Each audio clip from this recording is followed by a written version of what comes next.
राजस्थान में मैं हूं आपके साथ श्रुति श्रीवास्तव और मैं हूं आपके साथ आयुषी गुप्ता। चलिए रुक करते हैं खबरों की ओर। न्यूज 18 के मेगा एग्जिट पोल में एनडीए को बहुमत। आपको बता दें कि एग्जिट पोल में बीजेपी को 305 से 315 सीटें मिलने का अनुमान है। तो वहीं एनडीए की अगर बात करें तो 355 से लेकर 370 सीटों का अनुमान है।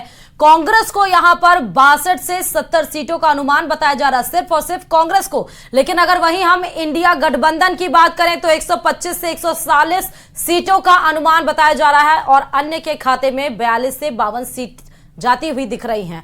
मेगा एग्जिट पोल में एनडीए को बहुमत दिख रहा है 375 से लेकर 300 से बढ़ से लेकर 370 तक एनडीए को यहां पर बहुमत। और वही का अगर हम इंडिया गठबंधन की बात करें तो 125 से 140 सीटों का अनुमान जताया जा रहा है।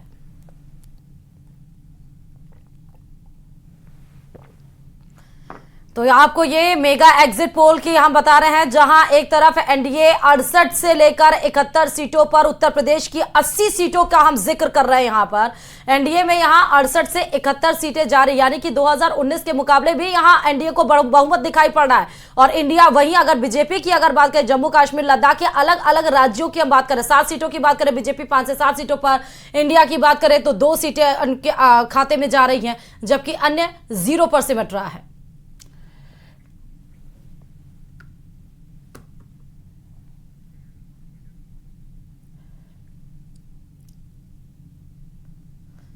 तो मेगा एग्जिट पोल में बीजेपी को अगर हम बात करें तो 355 से लेकर 370 तक जो बीजेपी ने अनुमान लगाया था 370 प्लस सीटें लेकर आएगी। तो वहीं मेगा एग्जिट पोल में बीजेपी की अगर बात करें तो 370 का आंकड़ा टच करती हुई नजर आ रही है। वहीं अगर एनडीए की बात करें, क्योंकि 400 का पार इस समय लगाया गया था, तो 370 तक एनडीए एग्जिट पोल में पहुंच रही है। वहीं इंडिया गठबंधन जो 300 प्लस का अनुमान लगा रहा था, वहां पर उसको 125 से 140 सीटें दिखती हुई नजर आ रही हैं।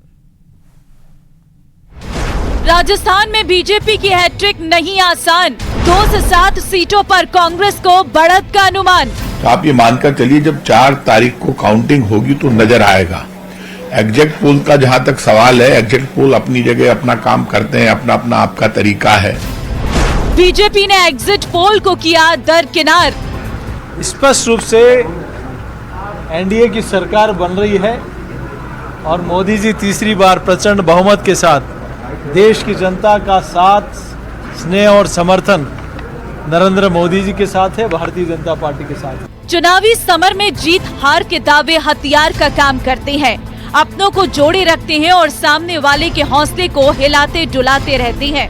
लेकिन चुनाव परिणाम के 3 दिन पहले तक अगर जीत के दावों की गूंज कम नहीं हुई तो सामने वाले को खारिज करना मुश्किल हो जाता है। ये बात इसलिए क्योंकि लोकसभा चुनाव के 7 चरण पूरे होने के बाद आई एग्जिट पोल के परिणाम में भले ही बीजेपी को 2-7 सीटों पर नुकसान बताया जा रहा हो, लेकिन सूबे के मुखिया पूरी तरह आश्वस्त हैं कि इस बार भी बीजेपी अपनी जीत की हैट्रिक लगाने जा रही है। विश्वास है 4 जून को बहुत बड़े बहुमत के साथ भारतीय जनता पार्टी आ रही है। माननीय हमारे नरेंद्र मोदी जी तीसरी बार देश के प्रधानमंत्री के रूप में शपथ लेंगे। राजस्थान में मैंने आपको बताया, पहले भी बताया और आज भी बता रहा हूं कि 25 की 25 सीट हम जीतेंगे। ऐसा है, हम तो पहले ही कह रहे थे और देश की जनता का भी यही नारा था कि 400 प्लस। और प्रधानमंत्री नरेंद्र मोदी जी के नेतृत्व के अंदर जिस तरह से देश के अंदर जो पिछले 2 कार्यकाल के अंदर काम हुआ है, और चाहे गरीब कल्याण की हो, चाहे इंफ्रास्ट्रक्चर को लेकर काम किया गया, और इसलिए नरेंद्र मोदी जी के प्रति जनता का विश्वास ये स्पष्ट दर्शाता है कि एग्जिट पोल के अंदर भी जो 400 प्लस के आसपास आंकड़े दिखा रहे हैं। तो मैं यही कह सकता हूँ कि 400 प्लस के साथ भारतीय जनता पार्टी की सीटें आ रही है और राजस्थान में 25 की 25 सीटें भारतीय जनता पार्टी की आएगी। न्यूज 18 मेगा एग्जिट पोल में राजस्थान को बड़ा झटका लगता नजर आ रहा है। इस एग्जिट पोल के मुताबिक प्रदेश में इस बार बीजेपी को 18 से 23 सीटें ही मिलती नजर आ रही हैं, जबकि कांग्रेस को 2 से 7 सीटें आने के आसार हैं। प्रदेश में बीते 10 साल से सभी 25 की 25 सीटों पर बीजेपी काबिज है। इनमें 1 सीट एनडीए गठबंधन की थी, लेकिन बाद में वहां से जीते हनुमान बेनीवाल ने गठबंधन